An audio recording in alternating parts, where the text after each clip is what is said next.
नमस्कार दोस्तों, मैं सुनीता कुमारी आपके अपने YouTube चैनल SK हिंदी में आपका स्वागत है। आज हम जानेंगे भीष्म साहनी द्वारा रचित चीफ की दावत कहानी।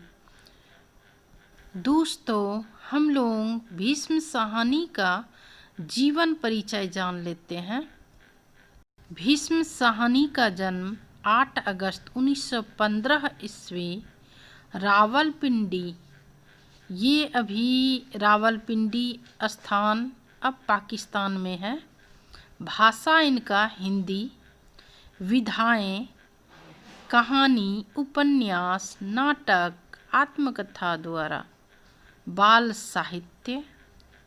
प्रमुख कृतियाँ इनका हैं कहानी संग्रह, उपन्यास, नाटक, आत्मकथा, बाल साहित्य, अनुवाद भी किए हुए हैं।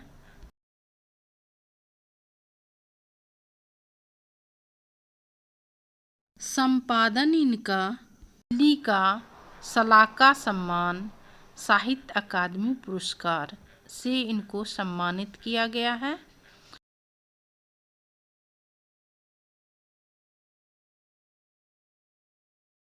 भीष्म साहनी लिखित चीफ की दावत कहानी की समीक्षा जो इस प्रकार है। भीष्म साहनी लिखित चीफ की दावत कहानी मौजूदा पीढ़ी में दिन ब दिन हो रहे नैतिक क्षरण एवं मूल्यों में हो रहे निरंतर गिरावट को शिद्दत के साथ उजागर करता है। इस कहानी के मुख्य पात्र मिस्टर सोमनाथ, उनकी पत्नी एवं विधवा बूढ़ी माँ हैं। मिस्टर सोमनाथ नाम से ही नहीं वरन कर्म से भी दिन के उजाले का प्रतिनिधित्व करता है। पूरे घर पर उसने आधिपत्य सा जमा रखा है। उसकी सोच पूरी तरह सामंती है तथा घर के तमाम कार्य में वह दखल अंदाजी करता है।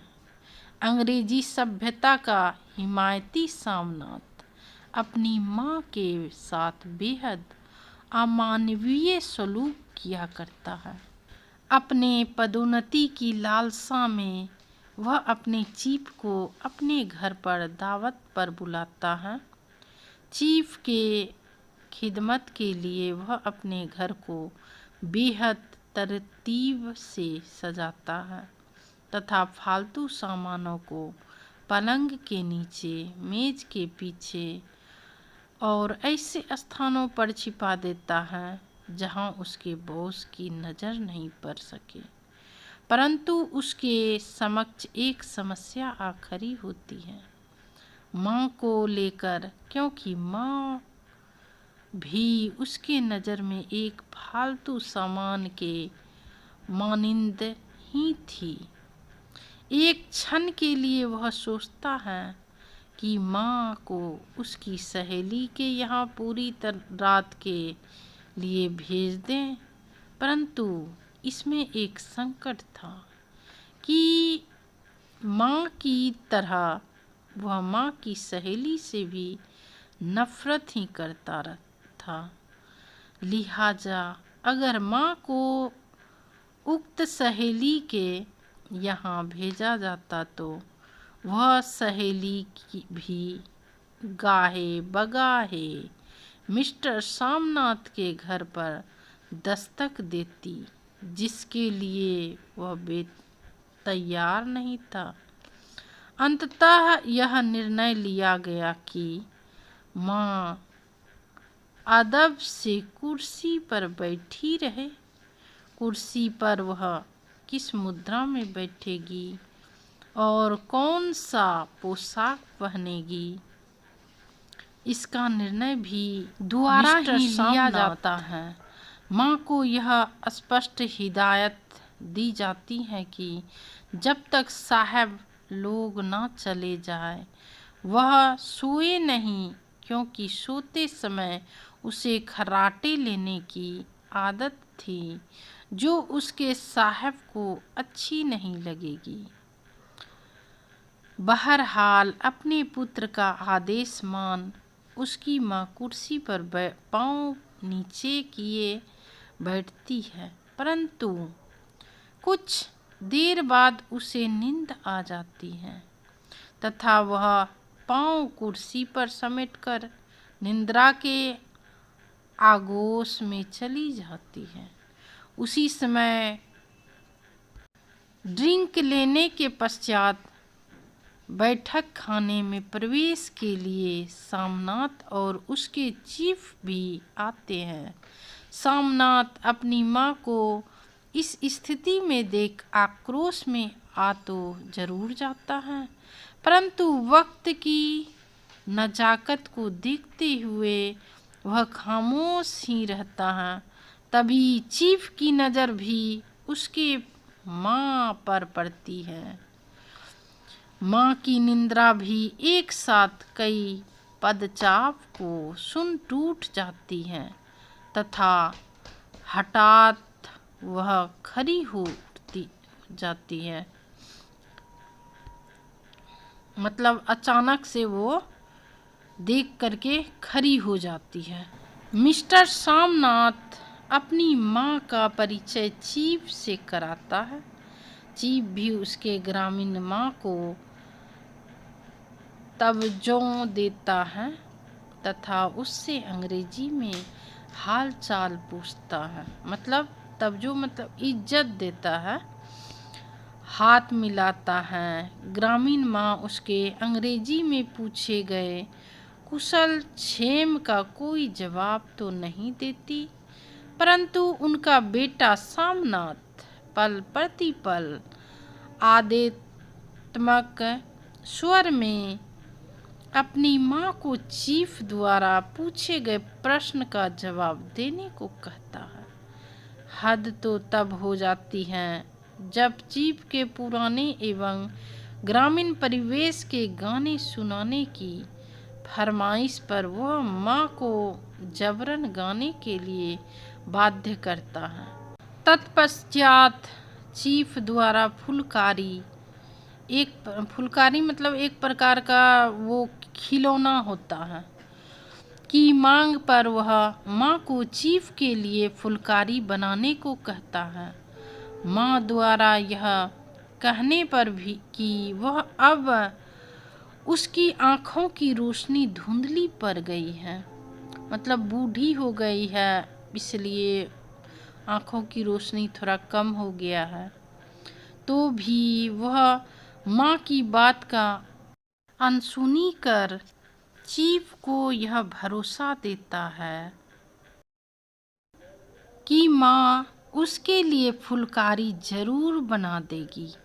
देर रात गए पार्टी समापन के बाद सोमनाथ माँ के कमरे में आता है तथा चीफ के लिए फुलकारी बनाने के लिए खुशामद करता है। माँ जब यह कहती है कि उसकी आंखें जवाब दे चुकी हैं, तो ऐसी परिस्थिति में आखिर फुलकारी वह कैसे बनाए तथा वह अपने बेटे से उसे हरिद्वार भेजने की गुजारिश करती है, जहाँ शेष बची जिंदगी वह सुकून के साथ गुजार सके।